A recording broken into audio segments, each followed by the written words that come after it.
Hello, and welcome back to Stellar Narratives. In part 1, we built the case for reincarnation as thoroughly as we could.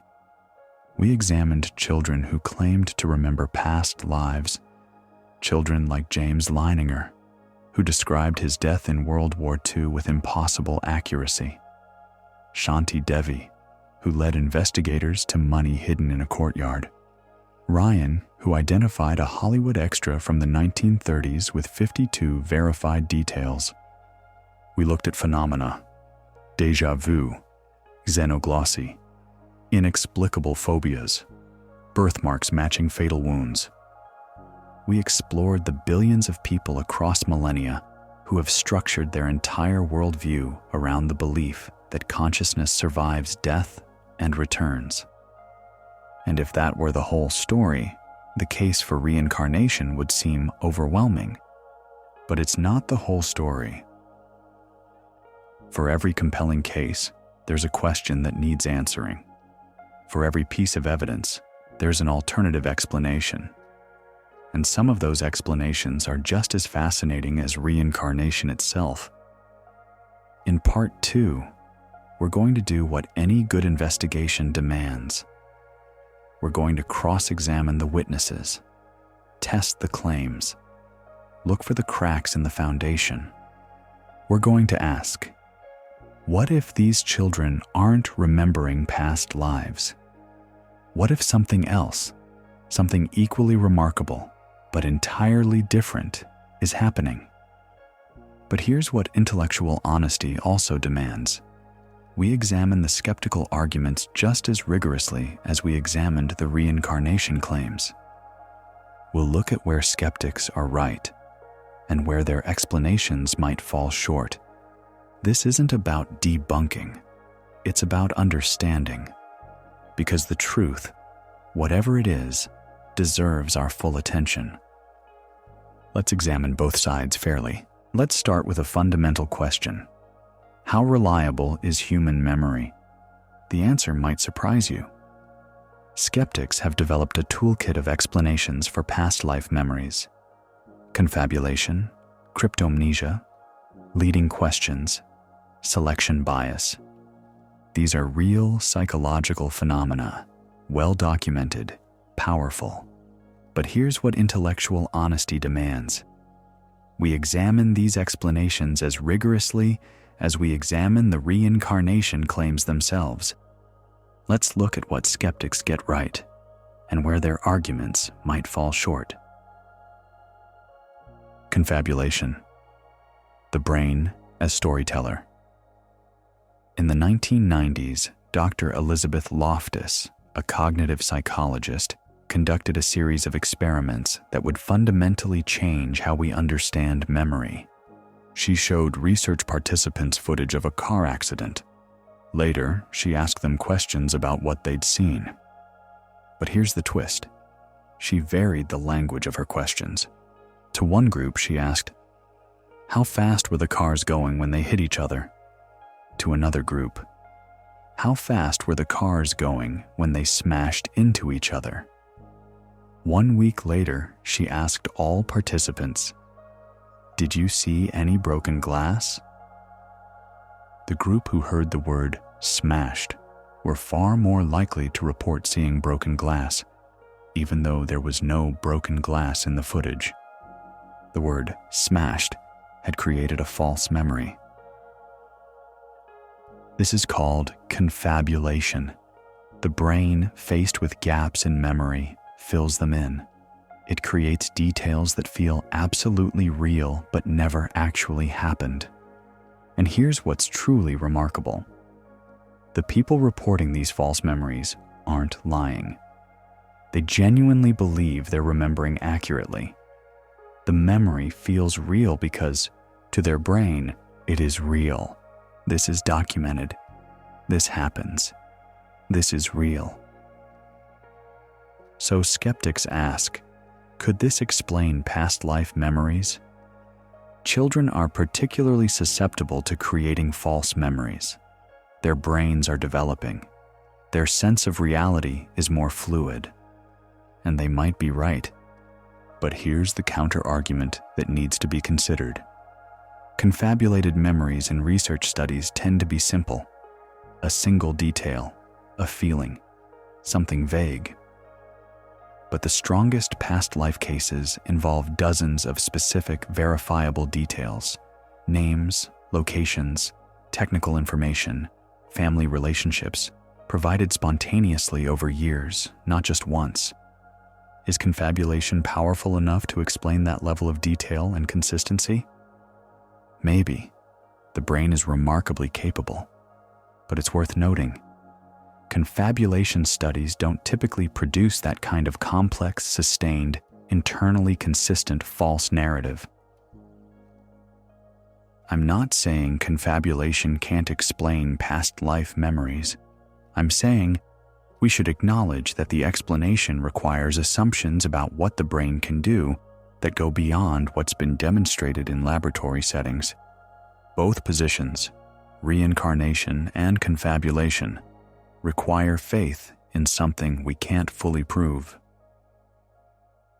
Cryptomnesia, hidden memory. Here's another fascinating phenomenon. In 1970, George Harrison released a song called "My Sweet Lord." It became a massive hit. There was just one problem. It was almost identical to a 1963 song called "He's So Fine" by the Chiffons. Harrison was sued for plagiarism. He lost. But here's what the court acknowledged. Harrison had almost certainly not deliberately copied the song. Instead, he had heard "He's So Fine" years earlier, forgotten about it consciously, but the melody had lodged somewhere in his unconscious mind. When he sat down to write "My Sweet Lord," that forgotten melody surfaced, and he genuinely believed he was creating something original. This is cryptomnesia, hidden memory, forgotten exposure. You encounter information, a story, a name, a place, and you completely forget about it consciously. Years later, it resurfaces, and your brain interprets it not as a memory, but as something you somehow just know. This is documented. This is real. This happens. Could this explain some past life memories? Absolutely. It's plausible. Skeptics argue. A child watches a documentary about World War II when they're 18 months old, too young to remember watching it consciously. But some fragment, a name, an image, a place, lodges in their unconscious mind. Years later, that fragment surfaces. The child remembers a plane crash. They remember names of soldiers. They remember a battle. This could explain cases like James Leininger. But here's the limitation that needs to be acknowledged. Cryptomnesia requires prior exposure. So the question becomes, can we document that exposure?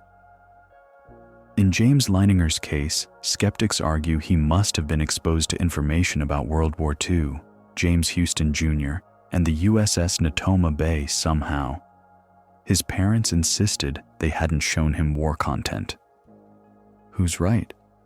We don't know. We can't prove it either way. But notice what's happened. The skeptical explanation now requires an assumption that exposure happened even though no one can document it. That's not necessarily wrong. It's probably even likely, but it's also not proven. Intellectual honesty requires acknowledging. Probably cryptomnesia is not the same as definitely cryptomnesia. Both explanations, reincarnation and cryptomnesia, rest on things we can't fully verify. The problem of leading questions. Now let's talk about suggestion and leading questions. This is where we need to be especially careful to distinguish between documented facts and assumptions. The satanic panic of the 1980s and 90s is a documented case where leading questions created elaborate false memories in children. Hundreds of children, interviewed by well-meaning therapists and social workers, reported being abused in satanic rituals. The details were horrifying and specific and consistent across multiple children. The problem? None of it was true. Investigations found no evidence of any abuse, no physical evidence, no corroborating witnesses, nothing. What happened? The interviewers, desperate to help children they believed were traumatized, asked leading questions. They used suggestive language. They rewarded children for providing details and expressed disappointment when children said they didn't remember. The children, wanting to please the adults, wanting to help, created memories that felt absolutely real. Years later, many of those children, now adults, had to confront the fact that their most vivid, most traumatic memories had never actually happened. This is documented. This happened. We know leading questions can create false memories. So skeptics argue, past life cases could be contaminated by leading questions, and they might be right. But here's where we need to be scrupulously fair. In the specific past life cases we've discussed, did leading questions actually occur? Or are skeptics assuming they occurred? Let me give you a hypothetical example to illustrate what a leading question looks like. And I'm being very clear, this is hypothetical, not claiming this happened in any specific real case. Child: I died in a plane crash. Investigator: was it a Corsair? Child: yes.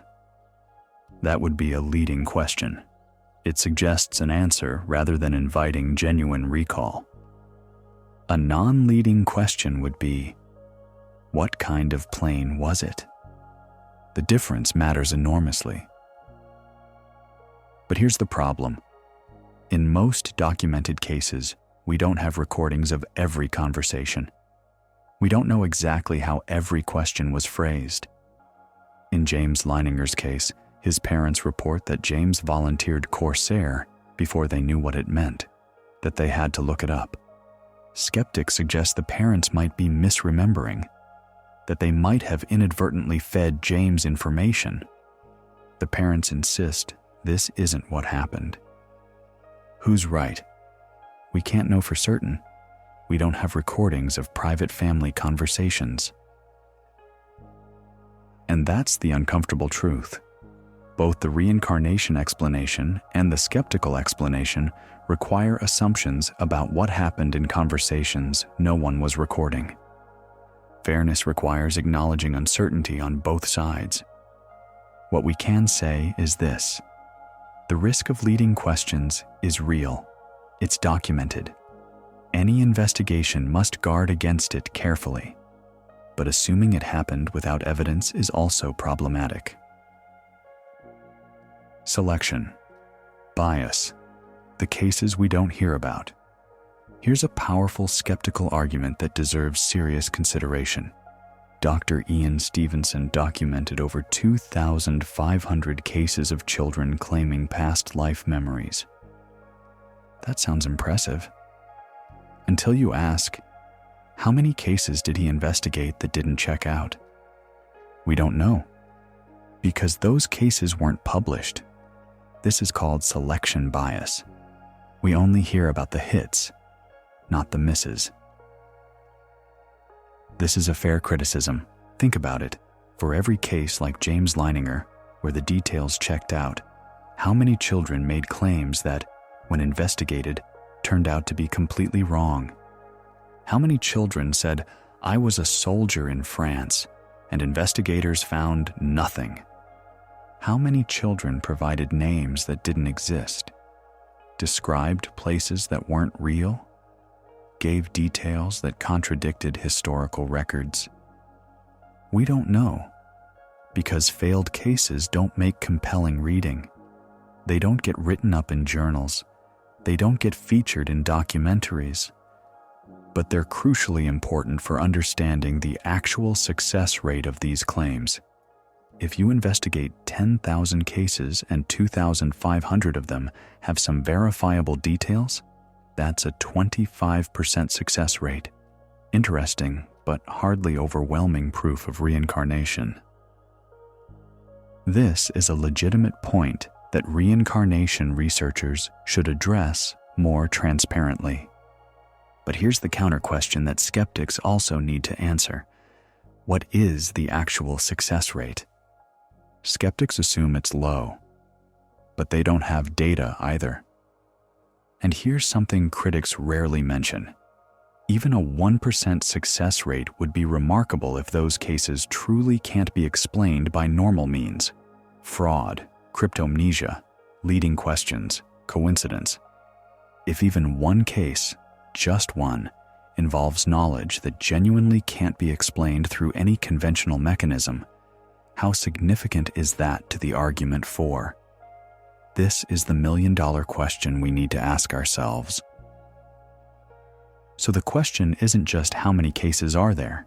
The question is, can any of them survive rigorous skeptical scrutiny?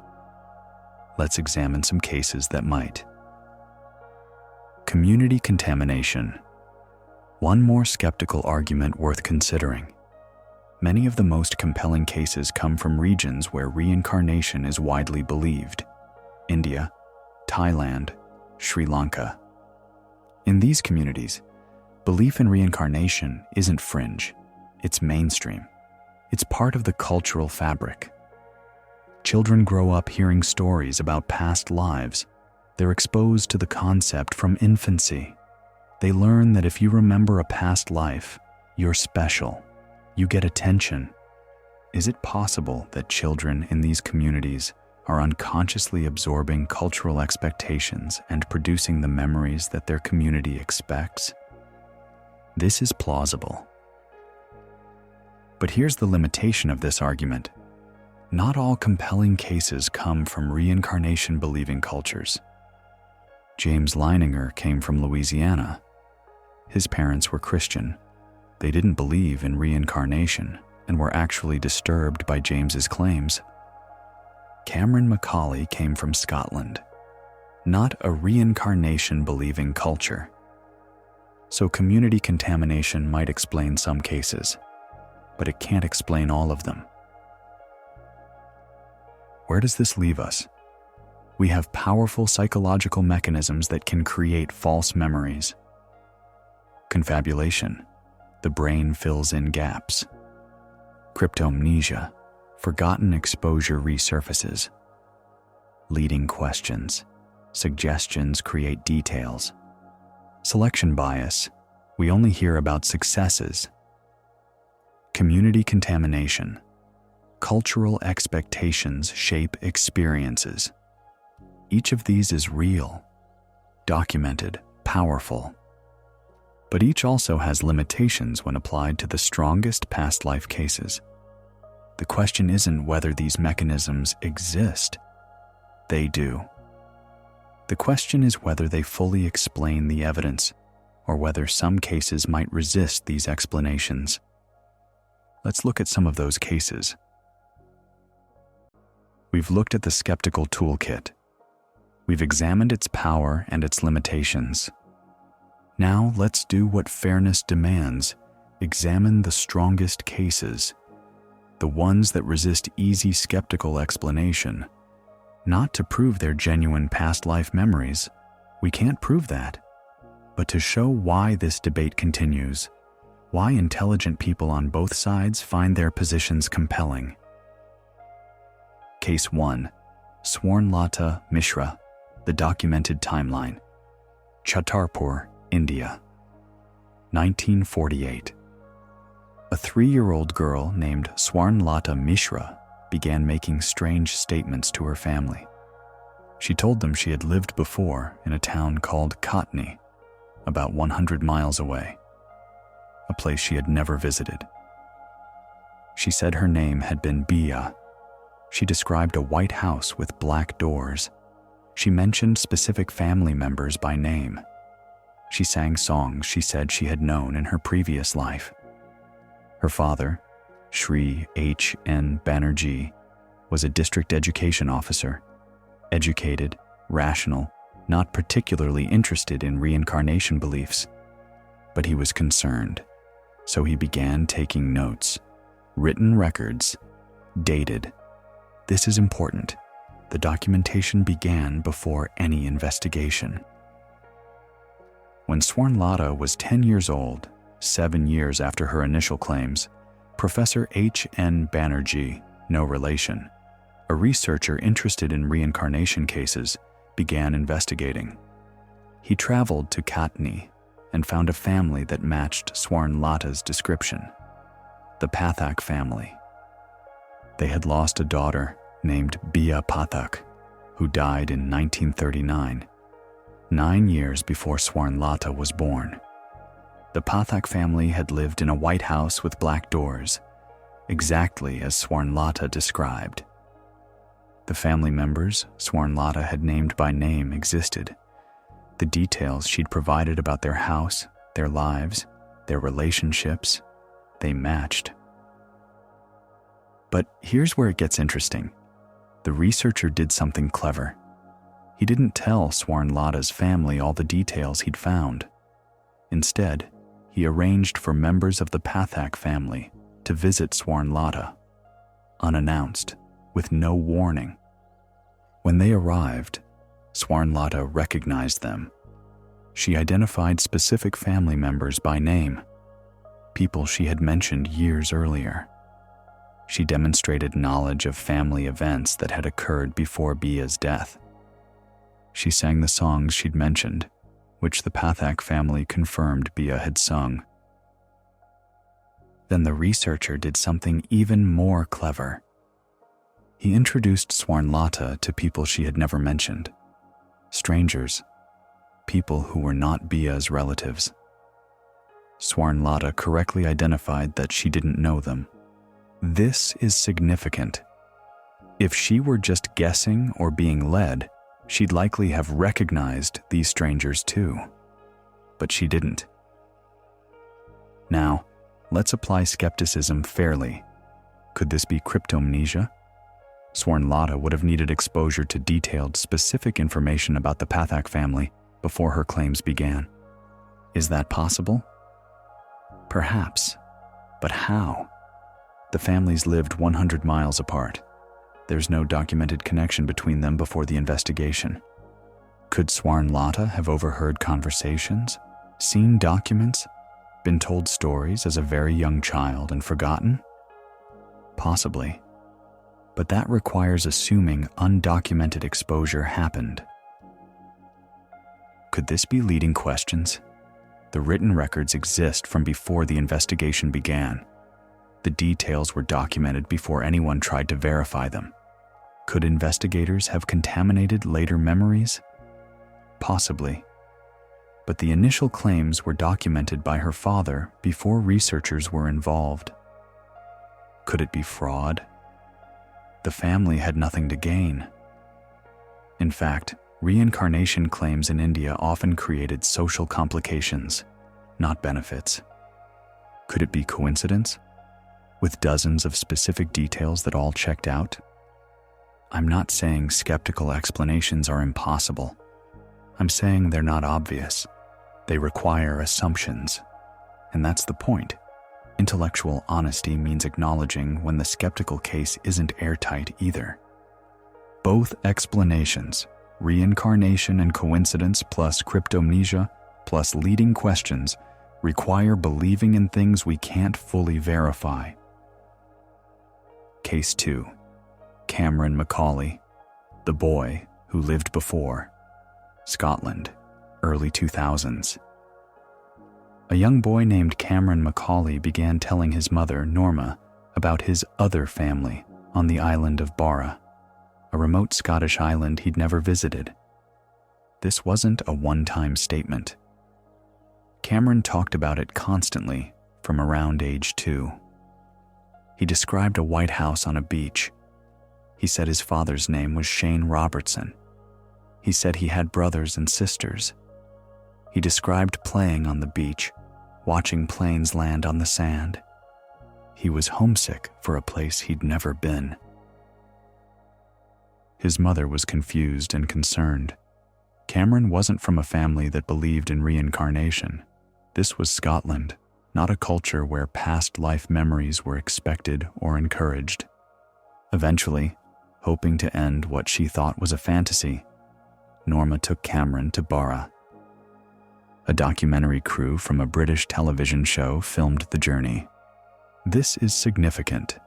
We have footage. The investigation was documented in real time. What they found was striking. There was a white house on a beach, exactly as Cameron had described. Planes did land on the beach. Barra has one of the few beach airports in the world, where planes land on the sand at low tide. The name Robertson was common on the island. The landscape, the setting, the details Cameron had described, they matched Barra. But, and this is important for fairness, not everything checked out. They couldn't verify a specific Shane Robertson who fit Cameron's description. Parish records didn't show a man by that name who had died and left behind a family matching Cameron's claims. Some details Cameron mentioned about the house didn't match any specific property they could find. So skeptics point to these gaps as evidence the case falls apart. Fair enough.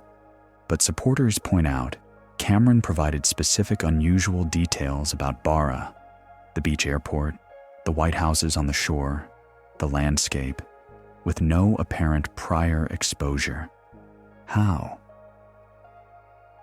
Could he have seen a documentary about Barra? His mother insists no. Could she be mistaken? Possibly. Could he have seen a book, a photograph, heard someone mention it? Maybe. But Barra isn't famous. It's a remote Scottish island with a population of around 1,200 people. It's not a tourist destination that appears in children's books or on television commonly. Why would Cameron fixate on it specifically? Why such consistent, detailed memories about a place he'd never been? Could it be imagination? Children have vivid imaginations, but imagination typically shifts and changes.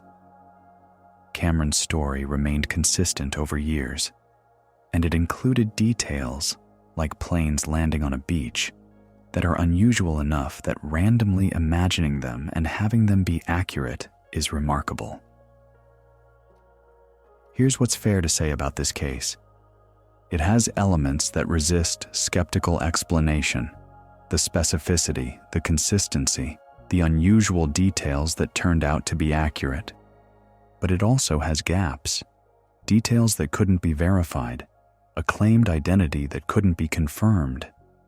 It's not proof of reincarnation, but it's not easily dismissed either, and that's uncomfortable, because we want clear answers.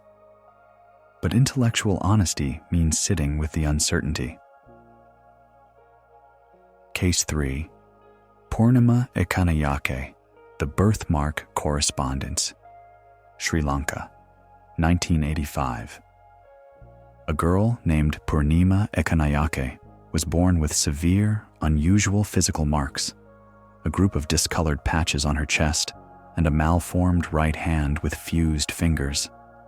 These weren't typical birthmarks. They were significant, obvious deformities present from birth. As Purnima grew and learned to speak, she began describing a previous life. She said she'd been a girl who lived in a nearby village. She said she'd been making incense sticks when she was hit by a bus. She provided specific details: the location of the accident, the name of the incense factory, details about the girl's life. The details were specific enough that researchers from the University of Virginia investigated.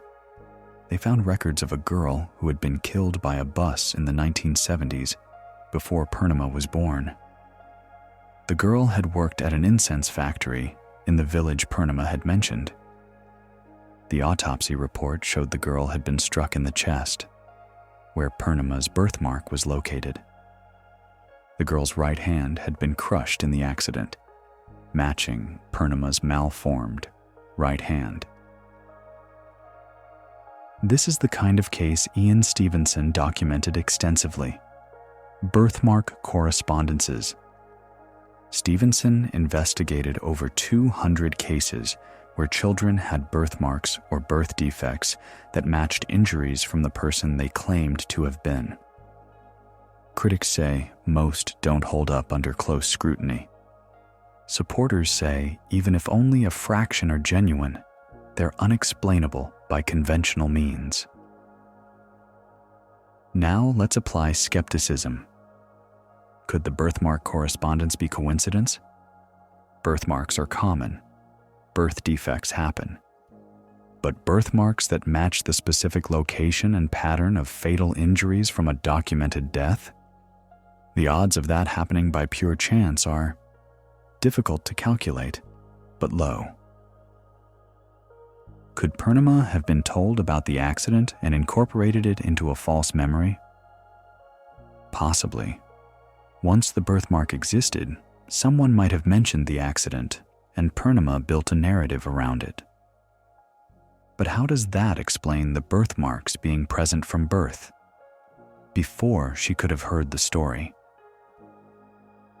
Could the autopsy report be unreliable or altered after the fact to match Purnama's marks?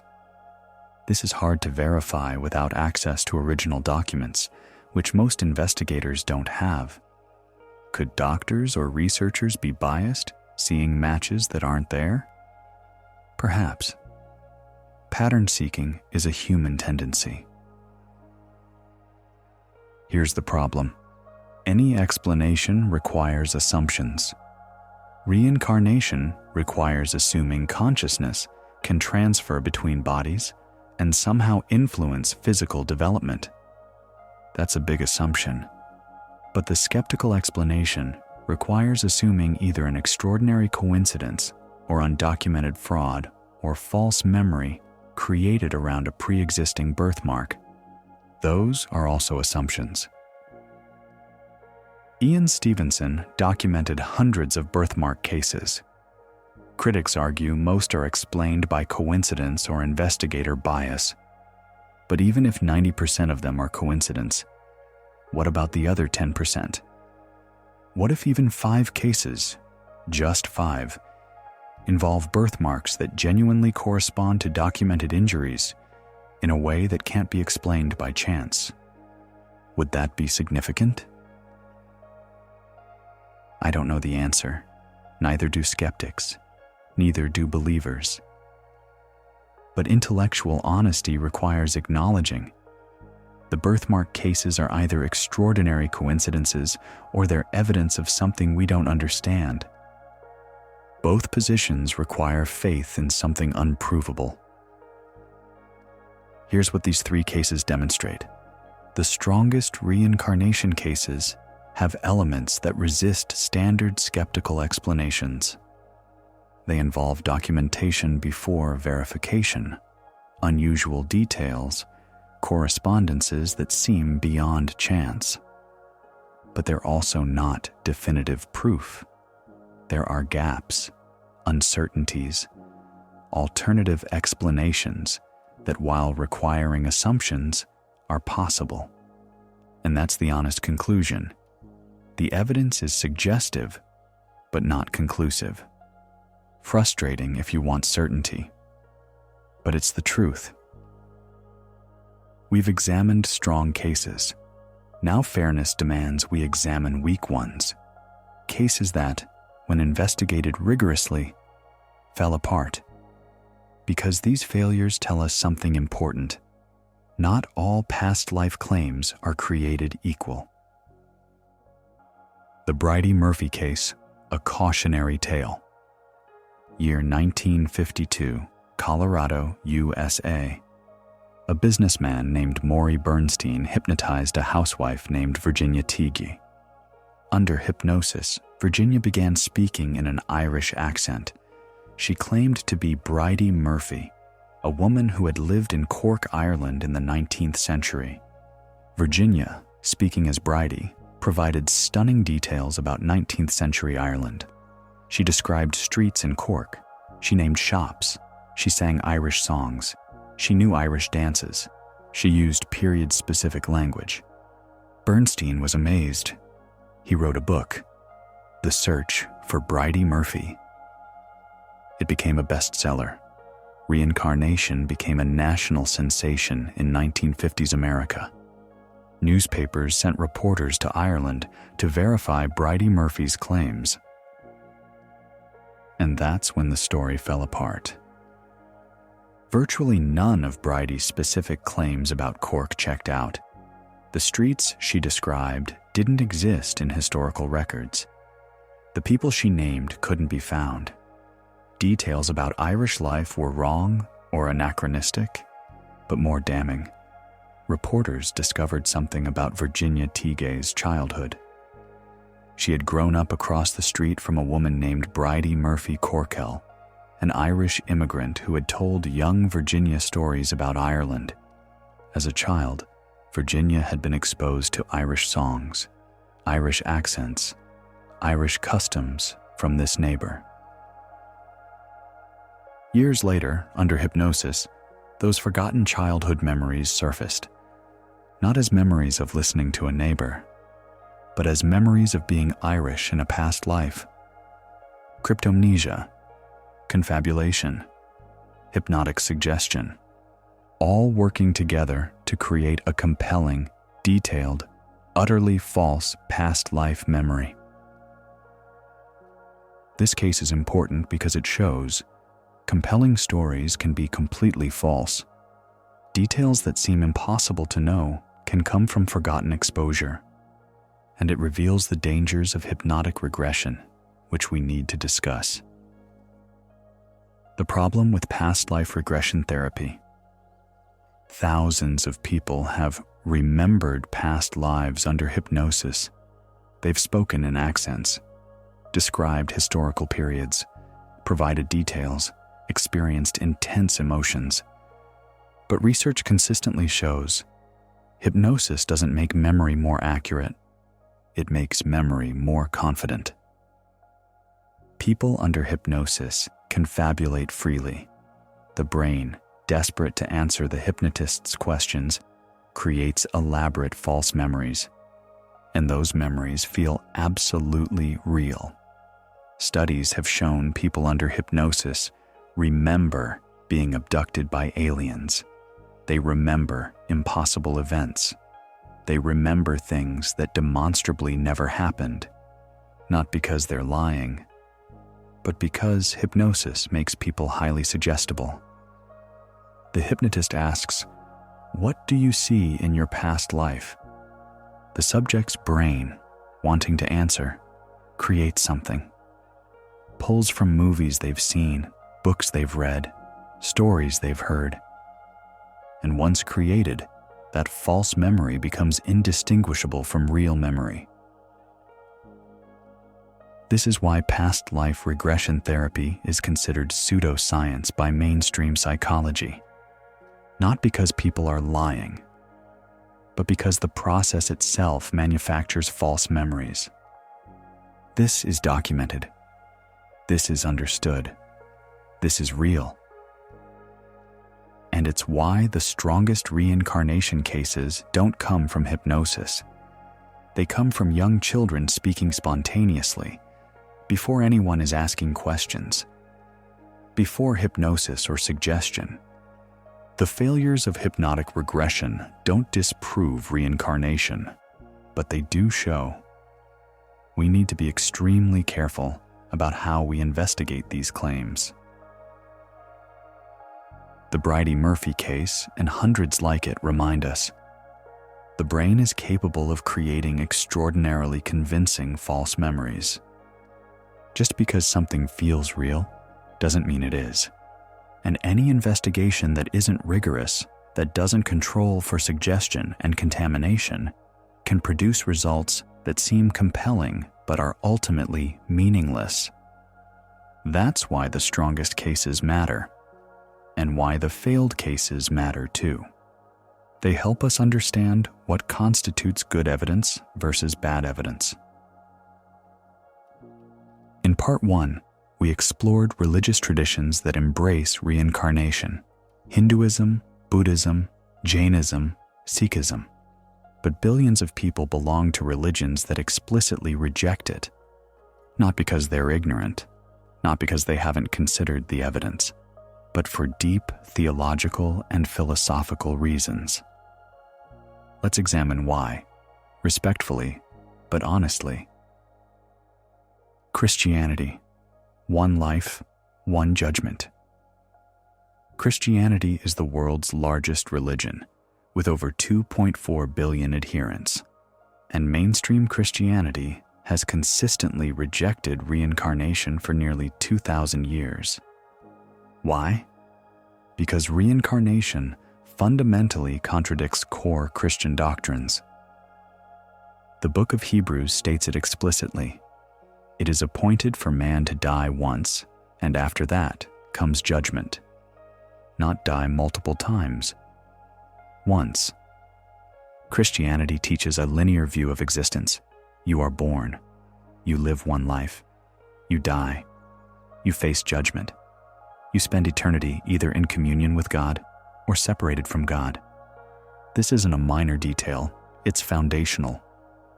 Because Christianity's entire message centers on the cross, on Jesus Christ dying for human sin, on salvation through faith in Him. If you have multiple lifetimes to work out your salvation, if you can be reborn again and again to get it right, then why did Christ need to die? The urgency of the gospel, today is the day of salvation, only makes sense if this is your one chance. Reincarnation, from a Christian perspective, undermines the entire point of Christ's sacrifice. The resurrection, not reincarnation. But there's something even more fundamental. Christianity doesn't teach that your soul is eternal and your body is temporary. Christianity teaches resurrection. When Christians recite the Apostles' Creed, they affirm, "I believe in the resurrection of the body," not the reincarnation of the soul, the resurrection of the body. This is radical. It means your body isn't just a shell your soul inhabits temporarily. Your body is part of who you are. It's meant to be redeemed, restored, resurrected. The Christian vision of eternity isn't disembodied souls floating in heaven. It's resurrected bodies living in a restored creation. This is incompatible with reincarnation, which teaches that the body is essentially disposable, a vessel the soul moves through on its journey. The problem of justice and karma. And then there's the question of justice.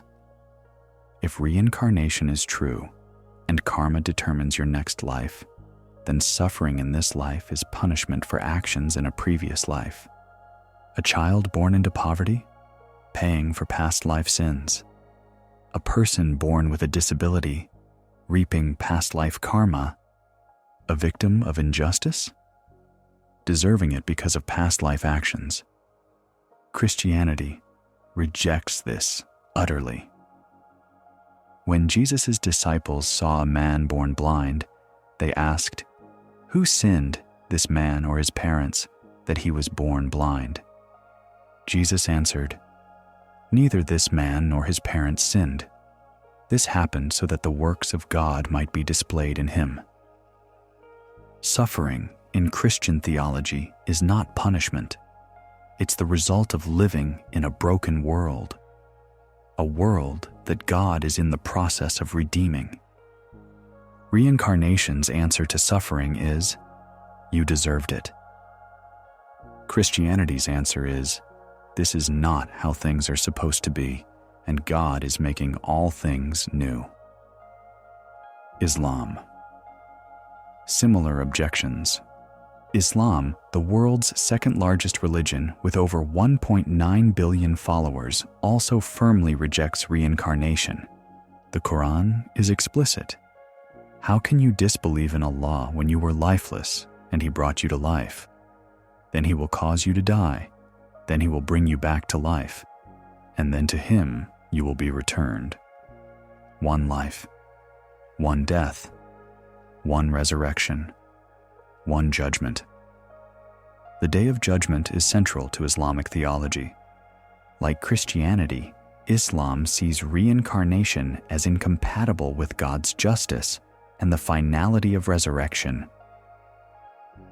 Judaism. Mostly, no, with a caveat.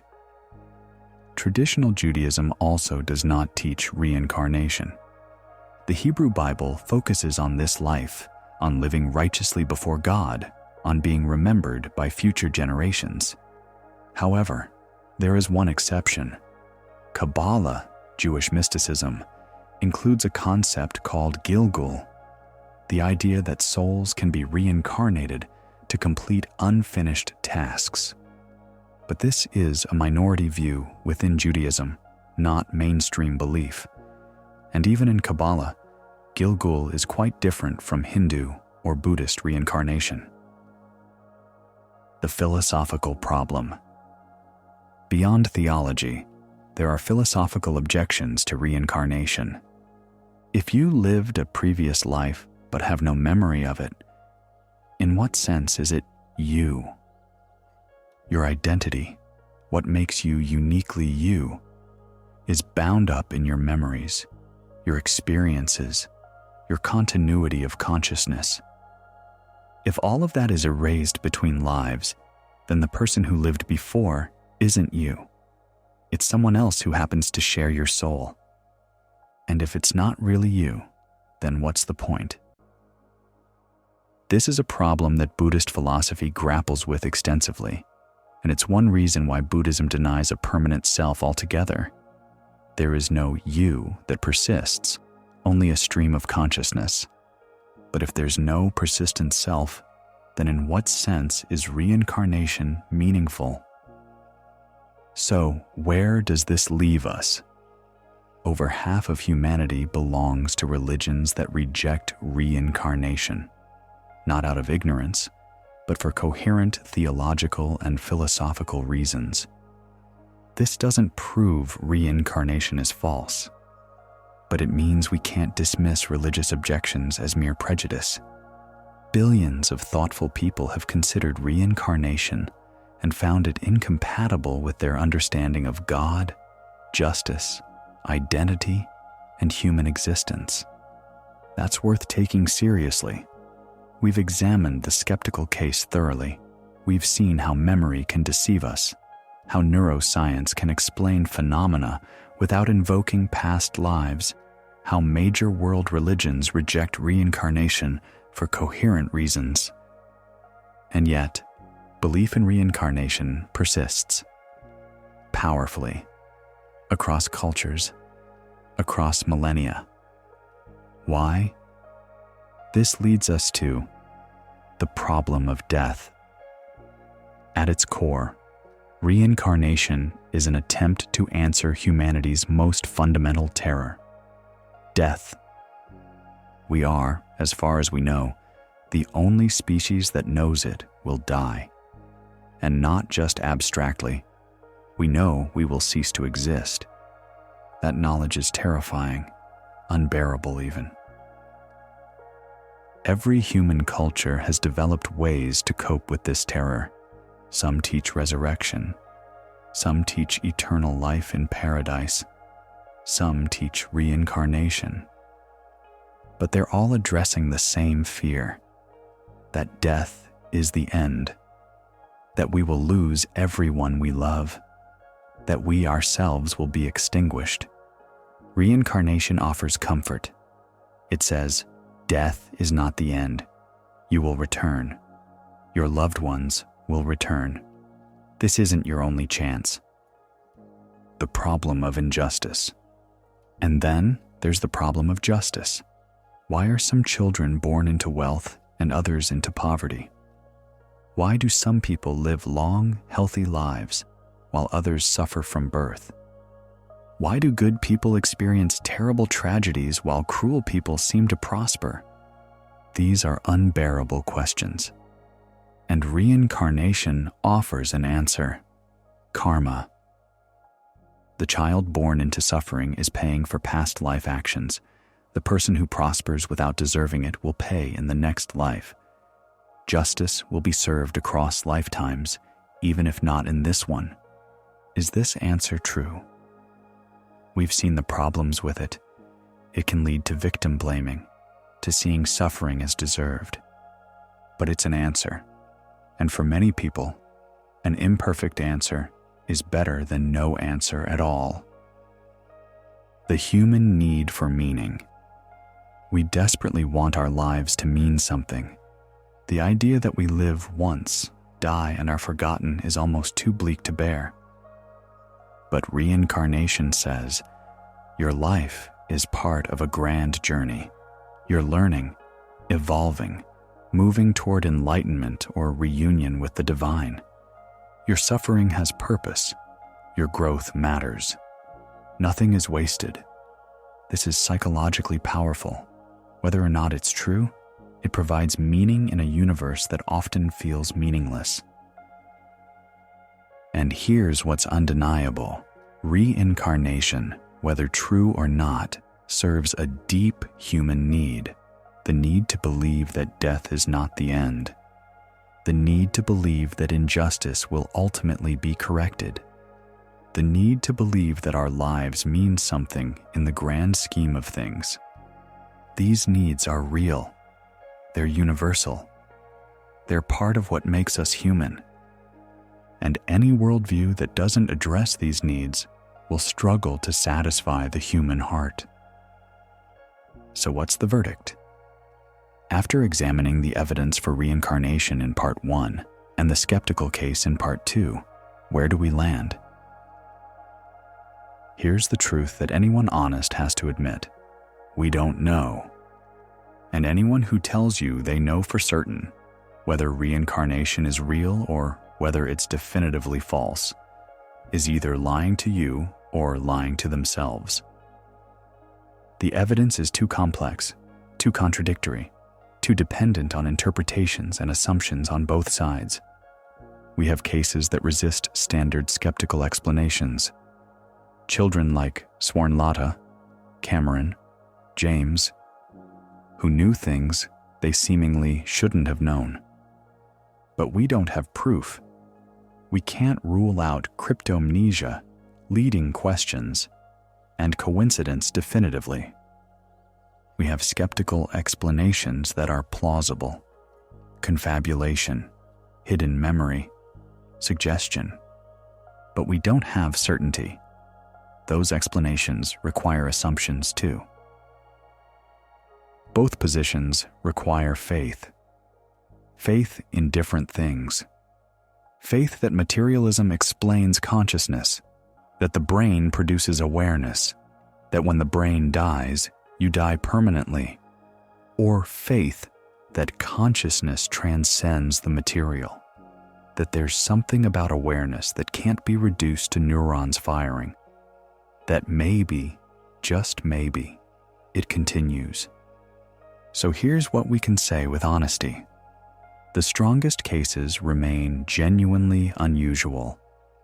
The details, the accuracy, the resistance to easy explanation, and the skeptical mechanisms, confabulation, cryptomnesia, leading questions, selection bias, are real and documented and powerful. Both can be true. The mechanisms are real, and some cases might still transcend them. But here's what I want to ask you now, not rhetorically, genuinely. What does your own experience tell you?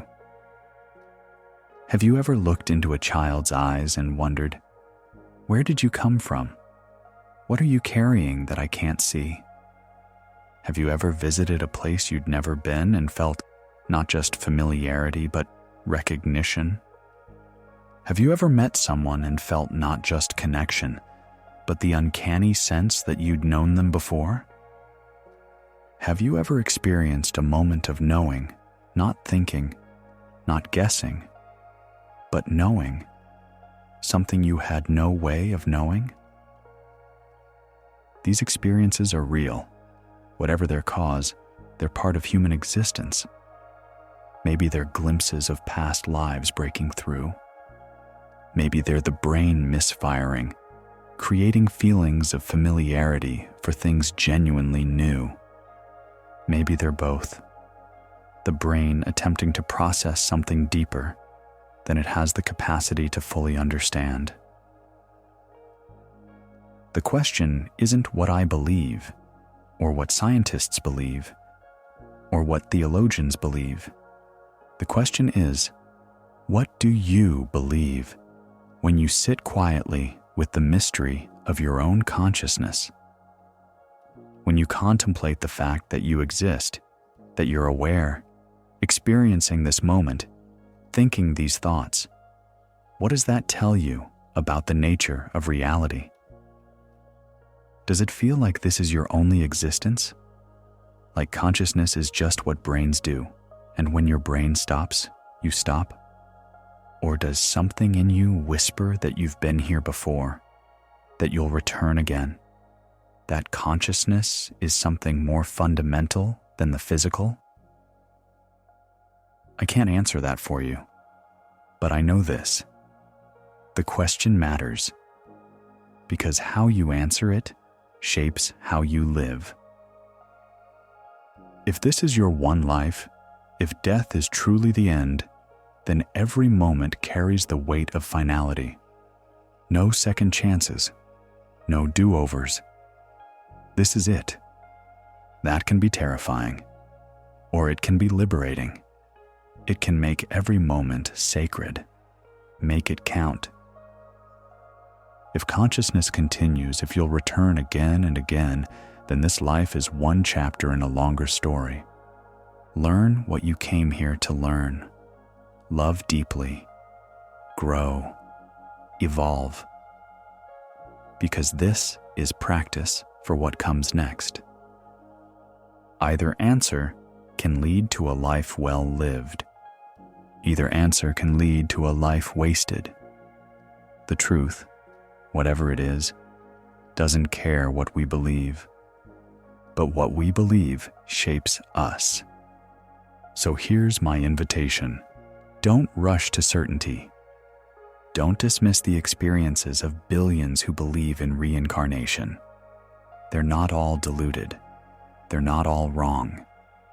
But don't accept claims uncritically either. Demand evidence. Ask hard questions. Don't ignore the skeptical arguments. They're important. They keep us honest. But don't pretend they're complete explanations. They have gaps too. Stay curious. Stay humble. Stay open to mystery. Because in the end, the debate about reincarnation is really a debate about consciousness itself, about what it means to be aware, to experience, to be you. And that's a question worth living with, rather than rushing to answer. The universe is vast. Consciousness is strange. Death remains unknown. And some questions are more valuable as questions than they would be as answers. In part 1, we built the case for reincarnation as thoroughly as we could. In part 2, we examined it with equal rigor. Together, they don't give you an answer. They give you the tools to find your own. And that's exactly as it should be. Whatever you believe about reincarnation, there's one thing we can all agree on. This moment, right now, is precious, whether it's your first time experiencing it or your 1000th. Whether you'll return or this is your only chance. This moment is all we actually have. So maybe the question isn't, will I come back? Maybe the question is, am I fully here now? So, where do you stand? We've examined the evidence on both sides. The children who remember, the neuroscience that explains, the believers, the skeptics, the mystery that remains. In part 1, we built the case for reincarnation. In part 2, we questioned it, both with the same rigor, both with the same honesty. But this isn't the end of the exploration, because consciousness, death, and what lies beyond are questions that have fascinated humanity since the beginning. If this documentary made you think, if it challenged you, intrigued you, or left you with more questions than answers, that's exactly what it should do. The best questions do not always have easy answers. So, if you want more deep investigations into the mysteries that define human existence, subscribe to Stellar Narratives and let me know in the comments. After examining both sides, what do you think? Could reincarnation be real? Or is consciousness something else entirely? Thank you for thinking with me. Stay curious, and until next time, live and love.